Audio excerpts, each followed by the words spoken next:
Now, the Washington Commanders, not only have they been dominating this season, but they dominated the trade deadline. They are the biggest winners from this year's trade deadline because you get Marshon Lattimore, who, although he does have some durability concerns, when he's on the field, he's still a top 10 cornerback in the game. And you get him giving up a third, fourth, and sixth rounder, and you get a fifth rounder in return.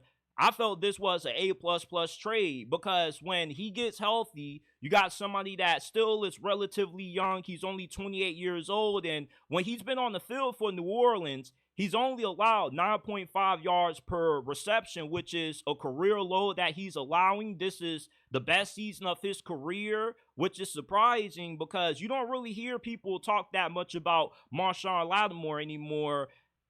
And it's a little bit surprising because he hasn't fallen off. He still is a elite corner. And the Washington Commanders have a top 5 defense right now in passing yards per game allowed. And they don't really have a lot of household names in that secondary.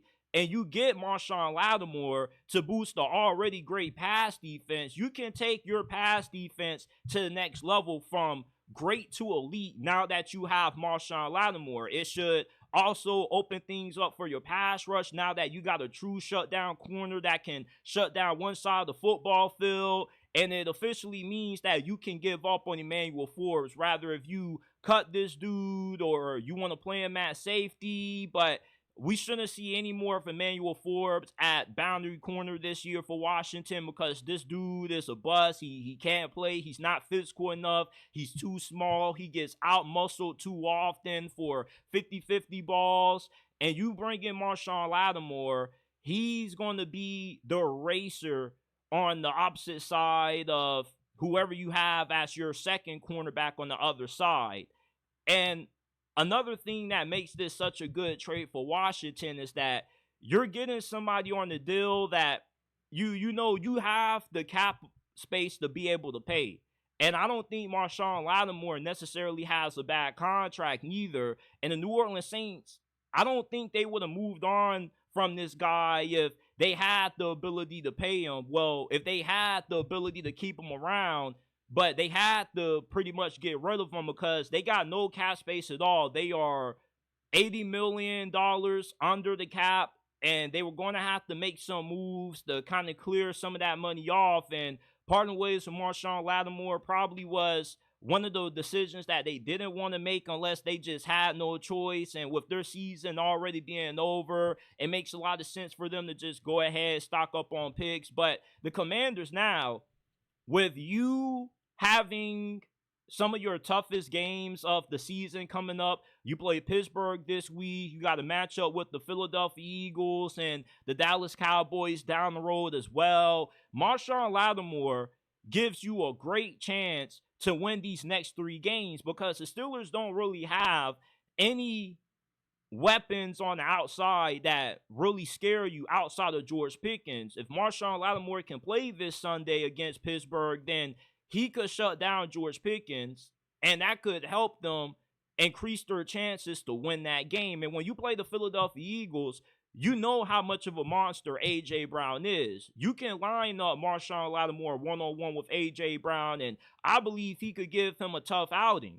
And even if you don't line him up against A.J. Brown, same thing goes for Devontae Smith. Like, Marshon Lattimore is the most underrated cornerback in the league because he doesn't get talked about as much anymore as what he used to early in his career when he was a multi-time Pro Bowler. He made it to the Pro Bowl 4 times. He was in the running for Defensive Rookie of the Year his first season in the league. He's been a really good corner when he's been available and he's been on the field. He always produces at a really high level. So I love this trade for the Commanders, man. You already kind of got it figured out on offense with how much of a stud Jaden Daniels has looked like, already playing at an elite level.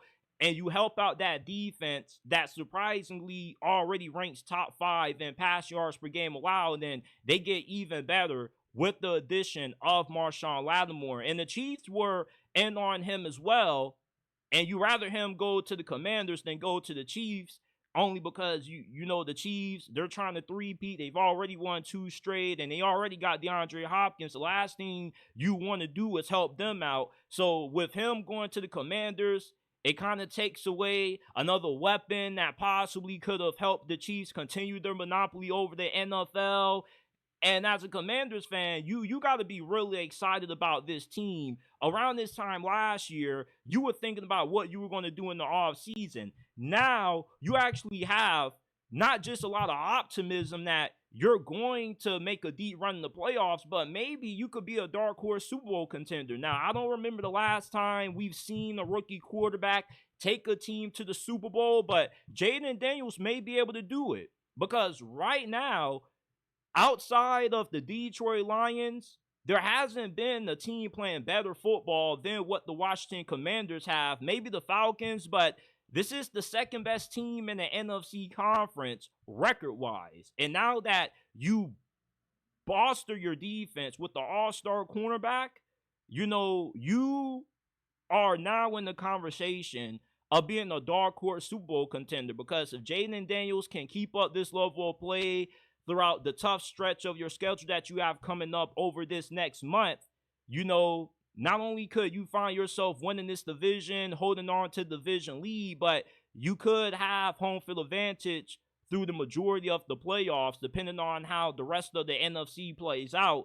So the Commanders, they won the trade deadline with this trade for Marshon Lattimore. Still one of the best cornerbacks in the league. Some people still feel he's top 5. Some may say he's top 10, but he's definitely not washed. He's far from that. When he's on the field, he's a shutdown corner statistically, and a lot of other coaches, offensive coordinators, when they talk about Marshon Lattimore, they always say how it's smarter to avoid him than try to target him.